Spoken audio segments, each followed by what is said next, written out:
Primero de todo, muchas gracias por la invitación. Es un placer poder compartir con todos vosotros nuestra experiencia, que ya os he comentado antes en privado que mejor que nos llegue con el volumen y la magnitud que a nosotros. Y antes de empezar con el manejo de la insuficiencia respiratoria aguda del Winning, para entender un poco lo que hemos hecho, os explicaré un poco la magnitud de cómo ha sido la pandemia de COVID en nuestras unidades de cuidados intensivos, en las dos que yo coordino y en general en Cataluña, que son los datos que tengo. Y pensar que esto nos ha pasado todo en un mes y medio. Aún no llevamos más de un mes y medio de evolución, ya está de bajada, pero ha sido un mes y medio impresionante. Ha sido una cosa que no hay que verlo para describirlo. Bueno, la semana antes del inicio de la pandemia de COVID en nuestras UCIs, las dos UCIs que yo coordino, el Hospital General de Cataluña y el Hospital Sagrado Corazón de Barcelona, teníamos en el General de Cataluña 3 unidades, entre 6 y 11 boxes de UCI, eso es variable, y 10 boxes de semicríticos, a veces 15 en función de la complejidad de los pacientes, 11 respiradores Puritan Bennett y una plantilla con, aparte de mi jefatura, que es compartida, voy a los dos hospitales a días alternos, con una jefa de unidad y 5 conjuntos de staff. En el Sagrat Cor de Barcelona, que es un hospital que está en el centro de Barcelona, muy cerca del hospital clínico, una unidad de críticos de 10 boxes y una unidad de semicríticos de respiratorio compartida con neumología con 7 boxes. 6 respiradores Maquet Servo y una plantilla con un jefe de unidad y 4 adjuntos de staff. Eso pensar que fue la semana previa al inicio del brote de COVID en nuestras UCIs. En la semana del 30 de marzo al 5 de abril, en el Hospital General de Cataluña teníamos habilitado todos los boxes de las 4 unidades como UCI, con 21 pacientes intubados por COVID-19, solo COVID-19. Asaltamos la UCI de pediatría y neonatos de nuestro hospital, que son unos espacios que ya veréis que son muy bonitos y que nos han ido muy bien, con 14 intubados por COVID-19 y una aula de simulación de la Universidad Internacional de Cataluña. Tenemos una facultad de medicina en nuestro hospital, que es una facultad privada, que tiene una aula de simulación que es espectacular, y ocupamos parte de esa aula de simulación con 16 boxes, y ahí tuvimos 5 pacientes intubados y 6 pacientes con cánulas nasales de alto flujo. Es decir, que en esa semana había 40 intubados en nuestro hospital, todos por COVID-19. Pasamos de tener los 11 respiradores Puritan Bennett de la UCI de adultos, cogimos 4 respiradores Puritan Bennett de la UCI de pediatría y 4 respiradores evitados que había en electromedicina, que eran nuestros antiguos respiradores, y tuvimos que utilizar 10 torres de anestesia con modalidad de asistida controlada y 10 torres de anestesia solo con modalidad controlada y 2 respiradores portátiles. Los stocks de respiradores estaban colapsados en Europa y no había manera de encontrar ningún respirador nuevo, y nos tuvimos que apañar como pudimos todos los hospitales con lo que nosotros teníamos. En total teníamos una plantilla de 43 respiradores y teníamos 40 pacientes intubados. Esta es el planning de recursos humanos de la semana del 6 al 12 de abril.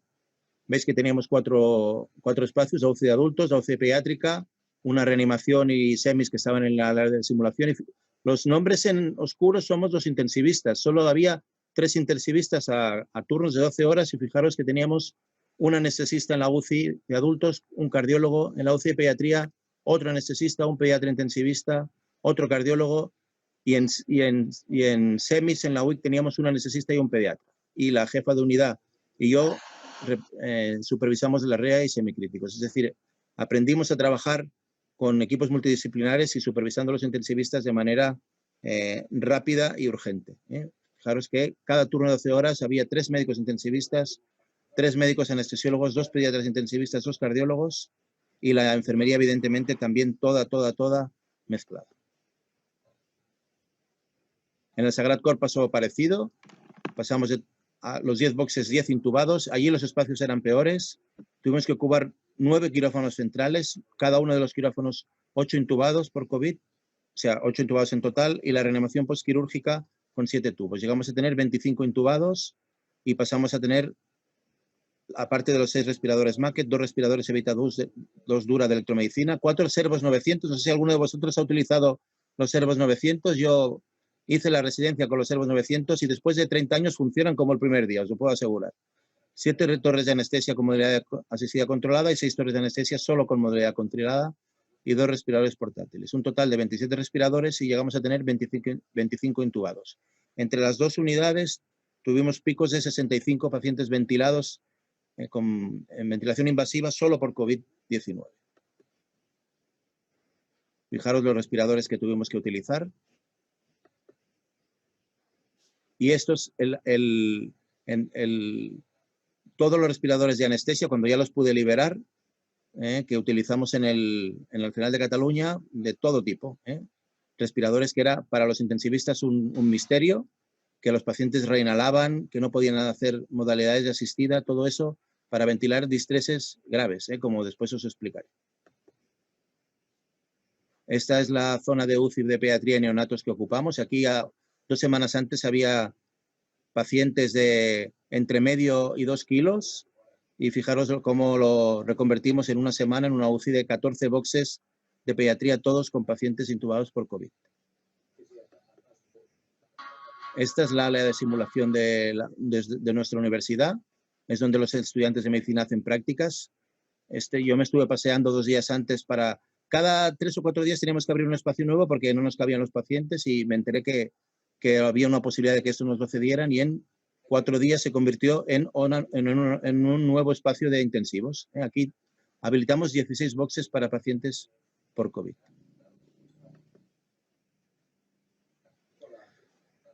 Esto es porque para que entendáis que el manejo ventilatorio de estos pacientes, de este distrés por COVID, el problema principal fue el extraordinario volumen de pacientes.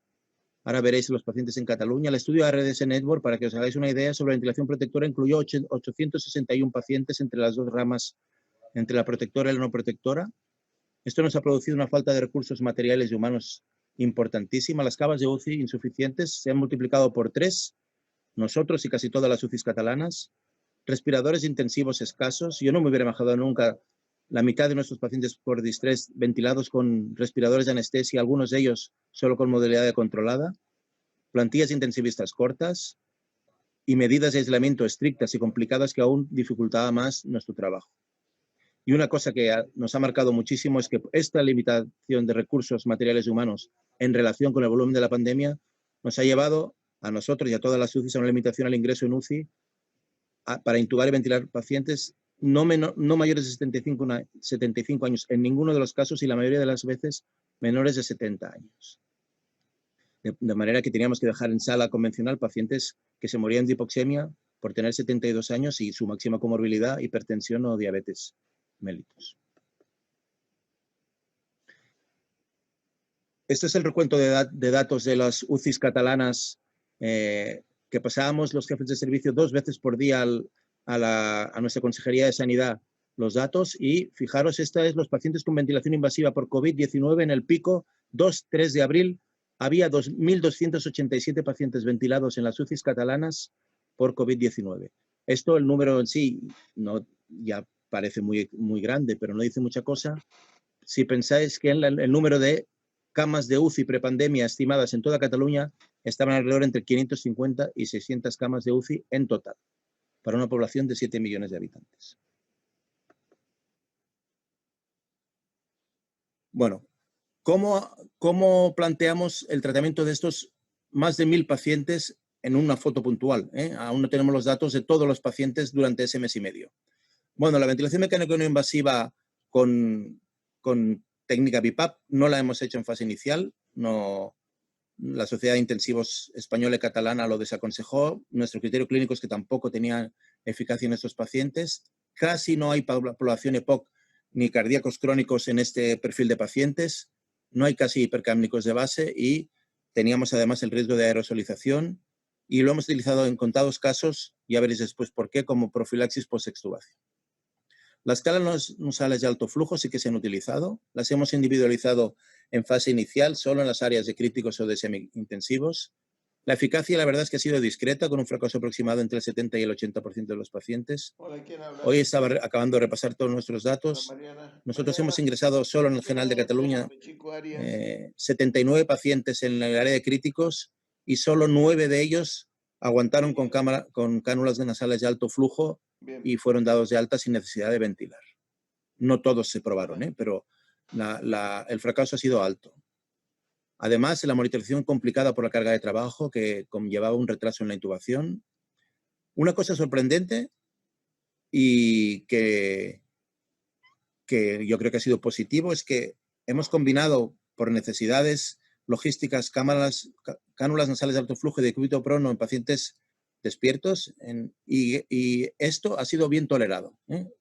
Tolerado no quiere decir que fuera bien clínicamente, pero que el paciente con insuficiencia respiratoria aguda y cánulas nasales de alto flujo le recomendamos que se colocara en decúbito prono y han aguantado tandas de muchas horas en decúbito prono y los pacientes lo han tolerado bien. Saber además que por la complejidad de la situación, sorprendentemente en la sala convencional de medicina había pacientes con insuficiencia respiratoria aguda severa con cámaras ventilados con reservorios de oxígeno a alta concentración y en prono, que teníamos un listado entre 7 y 8 cada día de este perfil y que íbamos los intensivistas a ver cuál es el que estaba peor, cuál es el que era más joven para reclutarlo para la UCI, porque solo podíamos hacer 1 o 2 ingresos al día.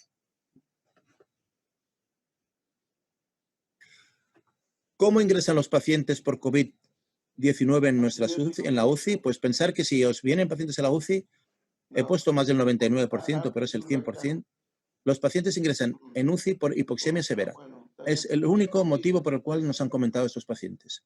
En fase inicial, prácticamente ninguno con shock. Fallo respiratorio como fallo de órgano único, hipoxemia severa. Es verdad que destaca poca sensación de disnea, lo que algunos autores han llamado hipoxemia silente, y prácticamente al inicio nunca hipercarbia. Era población también no EPOC, pero el paciente llegaba con una saturación muy baja, ya con mascarilla de alta concentración y con poca sensación de disnea. La asociación de esa hipoxemia silente, el gran número de pacientes en sala con insuficiencia respiratoria grave y el acceso a una cama de UCI restringido ha sido causa seguro de retraso en la intubación en muchos casos. Es decir, ha sido imposible evitar la intubación, no una vez a la llegada en la UCI en el paciente, sino que han llegado en pacientes en una situación muy al límite. No, pero mira, la Natalia Reyes me ha dicho que no sabía dónde venir los 17. Los pacientes se intubaban casi a la entrada en la UCI, menos los pocos que han aguantado con alto flujo, ¿Sabe qué va a hacer? con una reserva fisiológica muy baja, siempre en intubación en secuencia rápida, con una preoxigenación de FIO2 de 1. Y lo que pensamos es, tenemos equipos multidisciplinares, pensar que había días que intubábamos 3 o 4 pacientes al día en cada unidad. La intubación pensamos que la tenían que hacer manos expertas y, como teníamos anestesiólogos en nuestro equipo, la hacíamos o uno intensivista o, si podíamos, el anestesiólogo del equipo multidisciplinar. Siempre hemos utilizado videolaringoscopio, Glyscope, porque facilita la intubación y además disminuye el riesgo de contagio.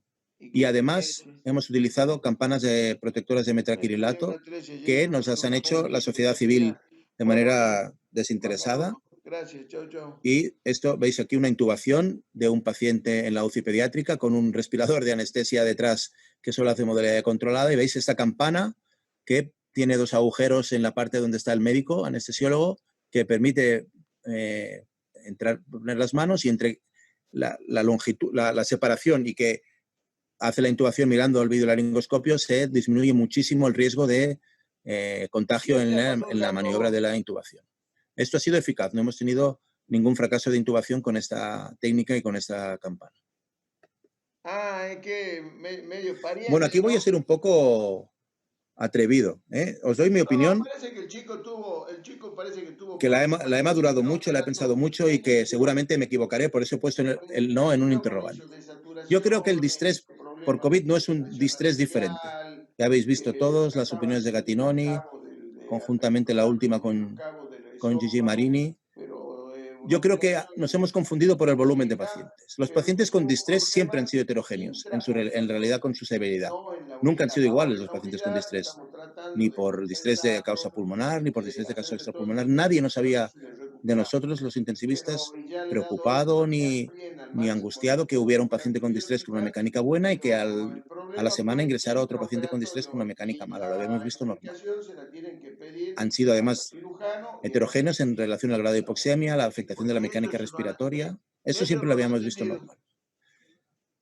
Yo creo que los 2 fenotipos descritos por Gattinoni y después apoyados por Marini son secundarios a que se han podido analizar subgrupos por la gran cantidad de pacientes con distrés obtenidos en muy corto espacio de Una tiempo. operación Es una delicada, hay trampa pacientes estadística. No sé que si me tienen entendéis lo que os quiero complicaciones y este chico explicar. parece Es que decir, tuvo cuando complicaciones con el tienes oxígeno miles de porque distreses hacía concentrados en un baja la mes, presión puedes arterial y hacer lo todo lo que quieras demás con los y números. salió Pero eso no grave quiere del decir que sea un quirófano. distrés Pero diferente a bueno, lo que nosotros ya está habíamos dentro de visto. las posibilidades y Además, pasa a estos se ha hablado chicos. mucho de la mecánica pulmonar de esos pacientes. Los pocos datos publicados sobre mecánica pulmonar, Bueno, sobre si el estudio del Canudo, grupo de la Columbia listo, nos Británica vemos. de Estados Unidos, en Seattle, y los observados en nuestras dos UCIs no difieren de los estudios previos de la Research Network, ni del estudio de Geren de Prono, ni del trial sobre el agente muscular. Tienen de media aproximadamente la misma mecánica pulmonar que los pacientes del COVID.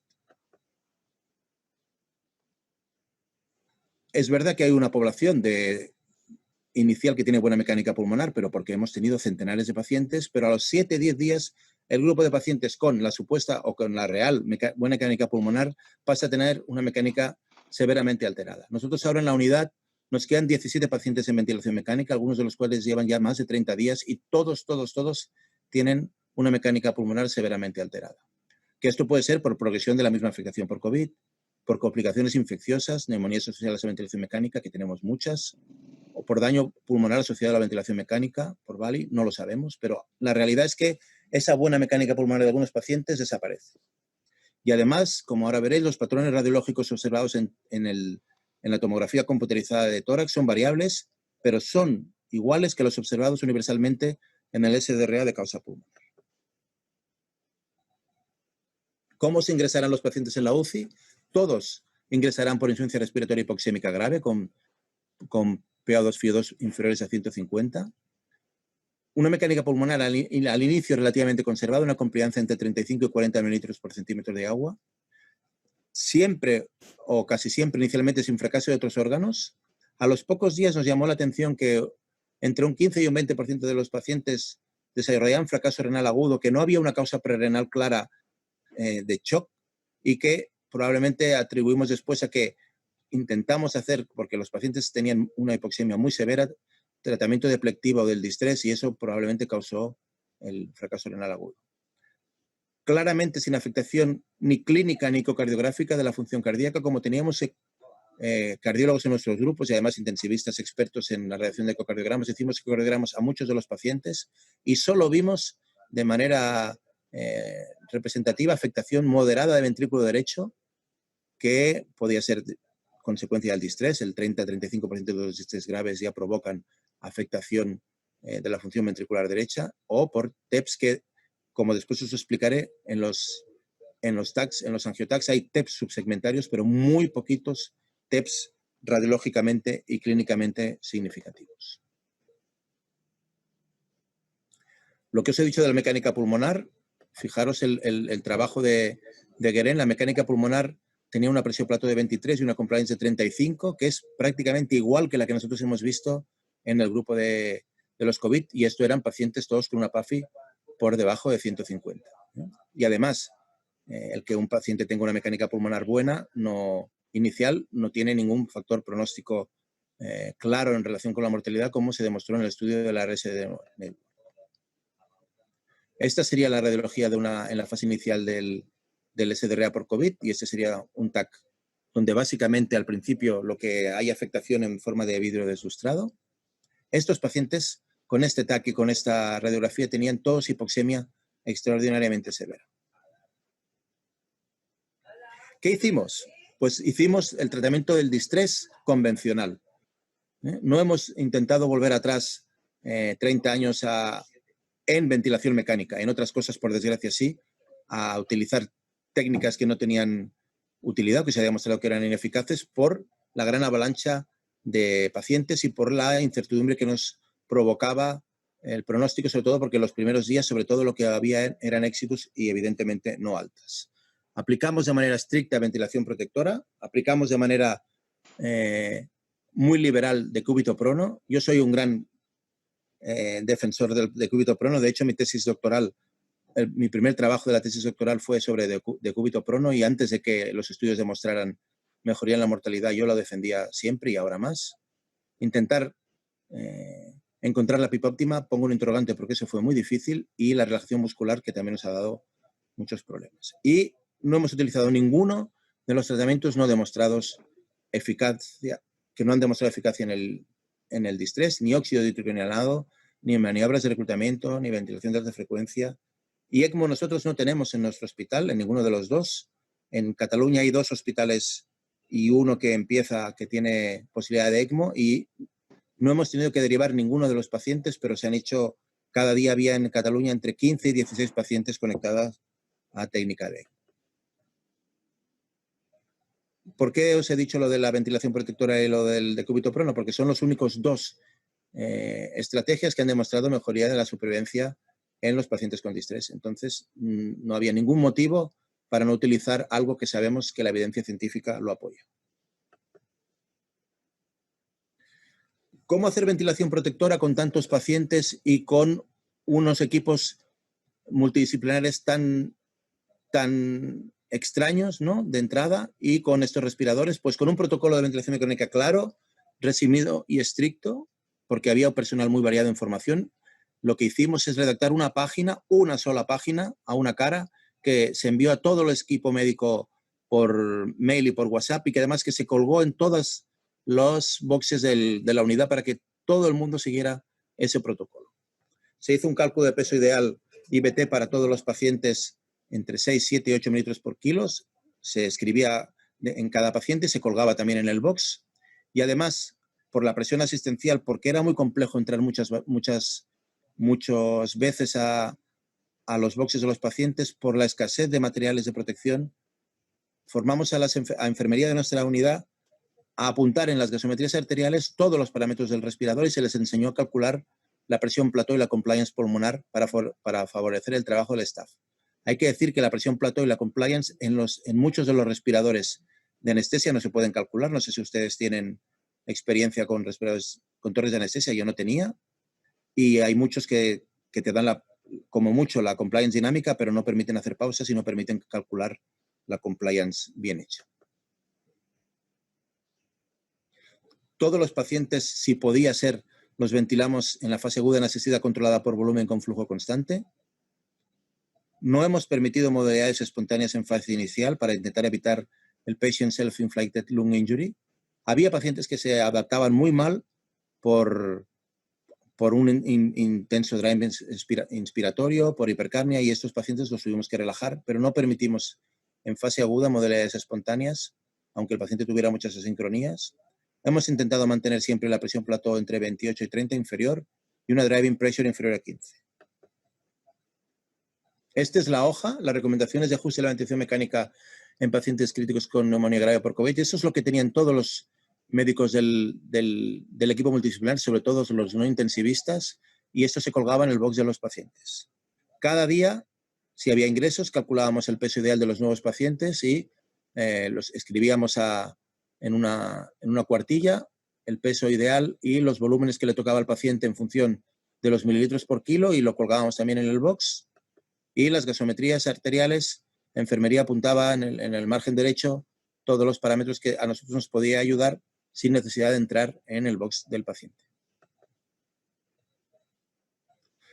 La PIP óptima ha sido un problema. La dificultad para hacer PIP trials por la presión asistencial ha sido grande. Es verdad que eso yo creo que sí que fue un error. En la primera fase de la pandemia utilizamos PIP en la franja alta de las relaciones PIP-FiO2, y sobre todo en pacientes con mecánica pulmonar conservada, porque eran pacientes gravemente hipoxémicos y que nos permitía esa mecánica conservada poner PIPs altas.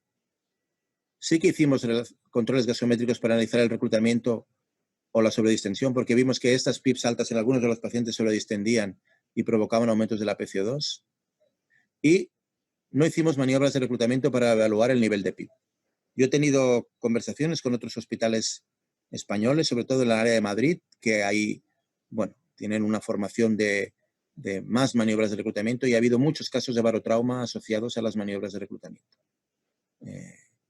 Son pacientes que van a estar en UCI 10, 15, 20 días, y yo creo que las maniobras de reclutamiento, de no ser que sea un paciente para rescatarlo de una hipoxemia con peligro de su vida, que eso va a pasar pocas veces, tendrían que evitar. En fases tardías, a partir de los 15 días, os he dicho que la mayoría de los pacientes, por deterioro de la mecánica pulmonar, pasamos a niveles de PIP más bajos. Una cosa que sí que os tengo que decir es que son pacientes que desreclutan con una extraordinaria facilidad. Igual que reclutan mucho, desreclutan con una extraordinaria facilidad. Inicialmente nosotros intentamos utilizar sistemas de aspiración con secreciones con circuito cerrado por el riesgo del contagio y para evitar este desreclutamiento, pero después las abandonamos por un problema quizá más grave que después veréis, que nos llevó a utilizar sistemas abiertos de aspiración de secreciones. En nuestra serie de pacientes ventilados con estas PIPs altas, con muchísimos cambios posturales, ventilados con respiradores subóptimos en muchos casos, solo hemos tenido un caso de barotrauma, que es prácticamente una proporción negligente. El prono hemos sido muy liberales en el tratamiento postural con decúbito prono. Yo no acabo de entender, y me sabe mal que contradecir a Gattinoni, no acabo de entender el por qué él defiende que los pacientes con una mecánica pulmonar buena se tengan que ventilar sin ventilación protectora y sin decúbito prono. Hasta lo que yo sé, ninguno de los trials de decúbito prono, ni los fisiológicos en cuanto a surrogado de oxigenación, ni los multicéntricos, aunque solo uno fue positivo para mortalidad, reclutaron solo pacientes con mecánica pulmonar afectada, con lo cual no acabo de entender por qué el paciente con una buena mecánica pulmonar no se le tiene que poner en decúbito prono. Sabemos que va a mejorar la oxigenación, seguro, aunque tenga una buena mecánica pulmonar, y además sabemos que el decúbito prono va a proteger, aunque sea menor que en los pacientes con mecánica alterada, el estrés de ese pulmón. Es decir, el prono funciona no porque mejore la oxigenación, sino porque nos permite ventilación protectora. Había tantos cambios posturales que a primera hora de la mañana yo pasaba por las 3 unidades y programábamos los cambios posturales tanto de decúbito prono como de prono a supino como de supino a prono, los urgentes no, y montamos equipos multidisciplinarios para ayudar al cambio postural. Pensar en una unidad, a lo mejor había 10 o 11 cambios posturales cada día y ahí necesitábamos gente que nos ayudara físicamente a poder hacer el cambio postural. Vinieron traumatólogos, médicos de anatomía patológica, o sea, necesitamos gente que nos ayudara a hacer el cambio postural. Mano de obra. Respuesta, ¿qué vimos? Pues lo que ya se sabe del prono. Una respuesta gasométrica positiva, acorde con lo publicado en la literatura, también es decir, otro dato más que hace pensar que esto es un SDRA convencional, entre un 70 y un 80% de los casos. Y no vimos diferencias en la respuesta oximétrica en relación con la mecánica pulmonar. Es decir, desde el punto de vista del subrogado de la oxigenación, respondían igual los pacientes que tenían una buena mecánica pulmonar que los que no lo tenían, incluso en fases iniciales. La duración del prono, siempre que no se produjera empeoramiento, y prácticamente no se ha producido, mantuvimos la posición de prono muchas horas, entre 24 y 36, cada giro, porque había que hacer muchos cambios, tanto de supino a prono como de prono a supino, y no podíamos permitirnos el lujo de que los pacientes estuvieran menos horas de esas en esa posición. Incluso el paciente que no mejoraba lo dejábamos por el papel que yo creo personalmente de ventilación protectora del prono, esa franja de horas. Recordar que ya se sabía, pero que nosotros lo hemos podido confirmar, que una no respuesta inicial al decúbito prono no presupone en ningún caso que el paciente no pueda responder en otra fase evolutiva. Tampoco hemos puesto límite ni al número de cambios posturales. Tenemos pacientes con más de 10 cambios posturales, 13, 14, incluso 15 pacientes, 15 cambios posturales en el mismo paciente, ni al tiempo de evolución. Hemos tenido pacientes que siguen mejorando al prono después de 3 semanas de evolución. Eso hemos pagado un precio, tantas horas de prono y tantos giros nos ha dado pues complicaciones, complicaciones que ya sabíamos, pero que han sido más extensas en nuestros pacientes, también evidentemente por el volumen. No hemos tenido ningún paciente que no se pudiera girar, no hemos tenido ninguna contraindicación absoluta, siempre en posición anti-Trendelenburg. Esto es un paciente de la otra unidad, del Sagrat Cor. Veréis cómo están de decúbito prono y en terapia continua de reemplazo renal. Ha habido una buena tolerancia a la nutrición enteral a pesar de las horas de nutrición de prono y de relajación muscular. Sí que hemos tenido, por las horas que han pasado los pacientes y por el número de cambios posturales, edema facial importante, que eso ya lo habíamos visto, pero sobre todo escaras y úlceras en la zona de los pómulos y en la zona nasal, que eso sí que era más difícil verlo, que ahora lo hemos podido observar. Para que os fijáis un poco la magnitud del prono, en esos 2 días donde había 1.200 pacientes intubados en Cataluña, había en uno de ellos 323 pacientes. Eso es una foto de las 10 de la mañana y en otro 302 pacientes en prono. Eso quiere decir que probablemente de esos 1.200 pacientes, más de 600 pacientes estaban en decúbito prono. En nuestra unidad había días que había 14 o 15 pacientes en decúbito prono. Como os he dicho antes, mi primer trabajo de la tesis fue sobre decúbito prono y óxido nítrico inhalado, que evaluamos el efecto sinergístico de los dos. Para reclutar 17 pacientes en la unidad donde yo hice mis primeros años de intensivos, necesité más de un año. Aquí lo hubiera reclutado en una semana. O sea, eso es la magnitud de la pandemia de COVID en Cataluña. Los estudios de prono de los multicéntricos, solo el estudio de Guérin del 2004, el de Tacconi del 2009 y el nuevo de Guérin del 2013 tienen más pacientes de los que una foto puntual de un día en Cataluña mostraban, y pensar que ahí eran estudios donde se reclutaban entre 3 y 4 años los pacientes. O sea, eso os vuelve a indicar de qué magnitud de volumen de pacientes estábamos hablando. Otros aspectos prácticos que me gustaría señalar: relajación muscular. Yo no soy un gran defensor de la relajación muscular, pero no hemos tenido más remedio, y eso es un pero en nuestra práctica, pero no hemos tenido más remedio que relajar más horas y más pacientes de los que a mí me hubiera gustado, por la imposibilidad, aquí he puesto dificultad, pero por la imposibilidad logística para analizar bien y para tratar bien las desadaptaciones y las asincronías de nuestros pacientes. Hubiera sido una locura intentar, en pacientes donde la adaptación y el control de las asincronías ha sido complejo, hacerlo sin relajarlos, porque hubiéramos abandonado el resto de pacientes COVID. Sí que en los pacientes relajados hemos intentado controlar la profundidad de la sedación mediante monitor de BIS entre 40 y 50. El resto de pacientes, evidentemente, no teníamos suficientes monitores de BIS para poderlos analizar. A pesar de muchos pacientes relajados y muchos días de relajación, sorprendentemente, nosotros ahora, de los 78 pacientes ingresados en el Hospital General de Cataluña por COVID en la UCI, aún quedan 18 de los 60 que ya no están, 20 éxitos y 40 altas. Pues no ha habido miopatías prolongadas y severas, a pesar de esta analgesia tan importante. Ha habido más encefalopatía, probablemente multifactorial, porque sí que hemos hecho un retorno al pasado 20 años en la sedación. No entraré en detalles por qué, porque se nos han colapsado los stocks de sedantes y hemos tenido que utilizar sedantes, por ejemplo, como diazepam endovenoso en perfusión, que yo no lo había utilizado ni en mi residencia. Y en eso sí que hemos tirado atrás, pero no hemos tenido miopatías severas en relación a la utilización de relajantes. Un aspecto que me gustaría señalar es las frecuentes obstrucciones de la vía aérea por tapones mucosos. Hemos tenido complicaciones muy graves por obstrucciones de tapones mucosos en la vía aérea y en el tubo, no solo en la vía aérea, sino también en el tubo, que han obligado a cambios de tubo con un gran riesgo clínico. Un paciente en el Sagrat Cor se nos murió en uno de los cambios de tubo por obstrucción, y eso nos ha llevado a hacer algún cambio sobre la marcha a partir de las 2 semanas, donde hemos vuelto a utilizar tubos más altos, números más altos, números del 9 en los hombres y números del 8 en las mujeres. Hemos pasado a un sistema abierto de aspiración de secreciones, porque el sistema cerrado de aspiración de secreciones permite aspirar muy mal.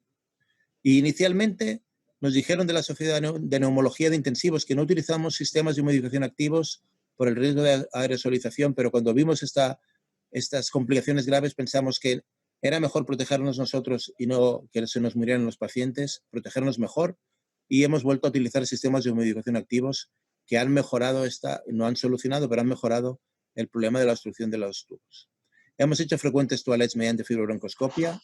A pesar de eso, una cosa que os quiero señalar es que cuando tengáis a un paciente que os parezca que tiene el tubo tapado, mirarlo con el fibro, porque a veces la obstrucción no es a nivel del tubo, sino a nivel de la vía aérea, le cambiamos el tubo y no arreglamos el problema. Como os he dicho, los pacientes evolucionan. Esto es un paciente ya traqueostomizado después de 3 semanas de evolución, y esta es su placa de tórax, que no dice nada, pero su TAC de tórax, veréis cómo vuelve a ser otra imagen típica de un COVID, de un distrés evolucionado. Este es ya con tractos de bronquitasis de tracción y áreas de fibrosis pulmonar. No se diferencia en nada a un distrés de causa pulmonar de otra etiología. El weaning de esos pacientes ha sido muy complicado. Ha sido muy complicado por el volumen de pacientes, por la prisa inevitable de ir rápido porque teníamos muchos pacientes pendientes de ingreso, pacientes que no teníamos opciones de derivar a otros hospitales porque todos estaban colapsados. A pesar de eso, hemos intentado aplicar protocolos de weaning actuales. Sí que ha sido un weaning dificultado por la frecuente encefalopatía y agitación, que yo no creo que sea por daño directo encefálico sobre del COVID. A los éxitos les hemos hecho a muchos de ellos punciones lumbares post-mortem y en ninguno de ellos de los que hemos hecho, había afectación bioquímica del encefalorraquídeo y todas las PCRs han sido negativas. Probablemente debido a una pseudoanalgesia incorrecta, ya os he dicho lo de los recursos farmacológicos insuficientes, y una sobresedación. En eso sí que hemos vuelto atrás muchos años. Y además hemos tenido una tasa de reintubación alta, de más del 15%, probablemente influenciada por esa alta presión para intubar a nuevos pacientes. Un consejo, como después os diré en las conclusiones, no corráis en el weaning de esos pacientes. Son pacientes que responden muy bien a la PIP, que mejoran sus índices de oxigenación después de PIP y prono a la semana, pero que no están curados de su distrés a la semana de evolución. Hemos tenido pacientes con este perfil que los hemos puesto en prueba de tubo en T y que solo de quitarles la PIP, a las 12 horas estaban otra vez sedados, relajados y en decúbito prono. No corráis en el weaning de estos pacientes. Esto os lo he puesto aquí. Las fases iniciales de reclutan al bajar los niveles de PIP pasan de un supuesto weaning o de un weaning que no estaban para weaning, pero que nos lo hemos creído a FIO2 alta y decúbito prono. Es decir, no intentemos cambiar el normal curso evolutivo de estos pacientes con distrés y siendo un axioma de la valoración de la extubación que el paciente haya resuelto el problema que lo llevó a la intubación. Que lo haya resuelto realmente, no que nos queramos pensar que lo ha resuelto. En muchos casos sí que hemos aplicado de forma profiláctica gafas nasales de alto flujo 24 horas post-extubación. Aquí sí que me diréis sin ninguna evidencia científica, es verdad, pero como habíamos tenido bastantes fracasos de extubación, pues a los pacientes después de extubarlos los hemos puesto durante 24 horas cánulas nasales de alto flujo. Pues, ¿qué pasa después de una primera extubación en una epidemia así? Pues no pasa nada. Hemos extubado pacientes, ¿no? Durante nuestro trabajo de intensivos, extubamos pacientes diariamente y no pasa nada. Pero en esta epidemia, después de varios muertos, después de toda esa presión, pues después de una extubación pasa esto. El equipo que extuba al paciente se hace una foto y hace una fiesta. Esto ha pasado en nuestra unidad y ha pasado en todas las unidades. Y los pacientes salían de la UCI extubados bajo aplausos de todo el equipo asistencial, los pacientes aplaudiéndonos a nosotros. O sea, esto era la sensación que hemos vivido en la epidemia de COVID-19. La traqueostomía, pues la traqueostomía no la hemos hecho diferente, traqueostomía a partir del 14º día de ventilación mecánica. Lo que sí que ha cambiado, por desgracia, porque no nos ha dado buenos resultados, es que las primeras semanas había una imposibilidad logística en recursos humanos de la técnica percutánea para el equipo de intensivos. ¿Os acordáis del esquema de recursos humanos? Teníamos 3 intensivistas para 4 unidades con un total de 50 pacientes, de los cuales 40 estaban intubados. Eso era imposible que los intensivistas hiciéramos las traqueostomías de estos pacientes. Inicialmente se hicieron quirúrgicas por cirugía general y otorrino y volvimos a lo que yo había visto en mis años de residencia, que evidentemente la traqueostomía percutánea es mucho mejor y da muchas menos complicaciones que la traqueostomía quirúrgica. Lo que hemos hecho es, uno de estos intensivistas pues ha ayudado y ha enseñado a los cirujanos y a los otorrinos a hacer las traqueostomías percutáneas y cómo estamos funcionando ahora. A días alternos viene el equipo de cirugía y el equipo de otorrino y uno de los intensivistas del equipo les ayuda para hacerlas, pero con técnica percutánea. El weaning en traqueostomizados ha sido bueno, pero lo hemos hecho en áreas de semicríticos con respiradores más básicos, con respiradores que no ventilaríamos pacientes agudos, pero que nos han permitido hacer modalidades de espontánea, parecidos a ventiladores domiciliarios, para liberar boxes de UCI y respiradores de intensivos. Todos esos pacientes que han pasado a estas áreas de semis o de weaning han dejado la ventilación mecánica y se han podido decanular antes del alta a la planta. Esto sería el equipo de traqueostomía por COVID-19. Esto es una traqueostomía hecha por la diapositiva, la gráfica de la derecha. La doctora que está haciendo la traqueostomía percutánea es la cirujana de hepato biliar de mi hospital. O sea, imaginaros cómo... y está haciendo una técnica percutánea de traqueostomía.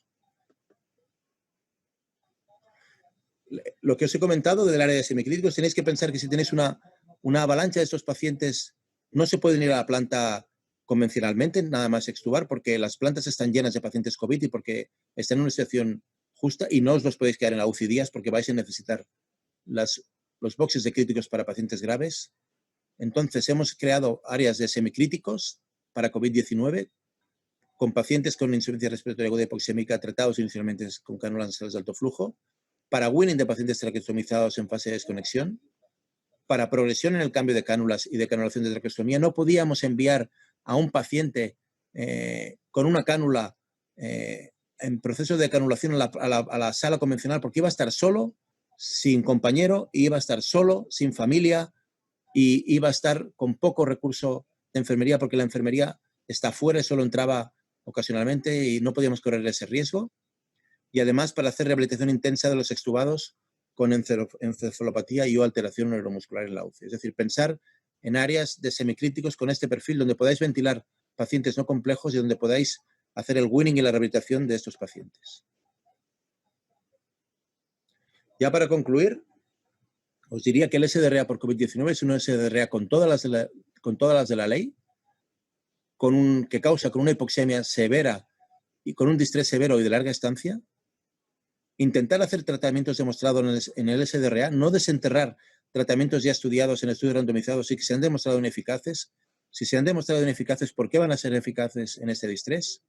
Intentar aplicar la evidencia científica y, aunque solo he hablado de ventilación mecánica, dejarme esta frase porque hemos vivido aquí en España una auténtica locura con tratamientos farmacológicos con estos pacientes. Cuando digo locura, lo digo en mayúsculas. ¿Por qué va a ser el distrés por COVID? ¿O por qué va a ser la infección por COVID, en este caso? Una entidad diferente donde tratamientos no validados, tratamientos no estudiados, tratamientos que no han pasado ni un solo estudio randomizado, vayan a funcionar. Y aquí acaba. Y esto es una foto de agradecimiento a los equipos multidisciplinarios. Os pongo dos fotos curiosas. En la foto de la izquierda son los radiólogos que nos hacen las biopsias post-mortem de los pacientes COVID. La Sociedad de Anatomía Patológica Española ha recomendado no hacer biopsias a los pacientes COVID y entonces los pacientes que se nos mueren les hacemos biopsias con consentimiento familiar de pulmón, de riñón, de hígado y cerebrales con el equipo de radiología y la cerebral evidentemente con el neurocirujano. Y la foto de la derecha es cuando después de un mes de invadir la UCI de neonatos y de pediatría conseguimos liberarla, ya está libre, se está preparando para que los niños y los neonatos vuelvan y esa es la foto con todo el equipo de enfermería y de staff médico aquí hay enfermeras de neonatos, enfermeras de pediatría y intensivistas pediátricos que imaginaros que durante un mes han tratado pacientes de 80 kilos ventilados y que hacían cambios posturales de supino a prono. Y esto es todo lo que yo os quería explicar.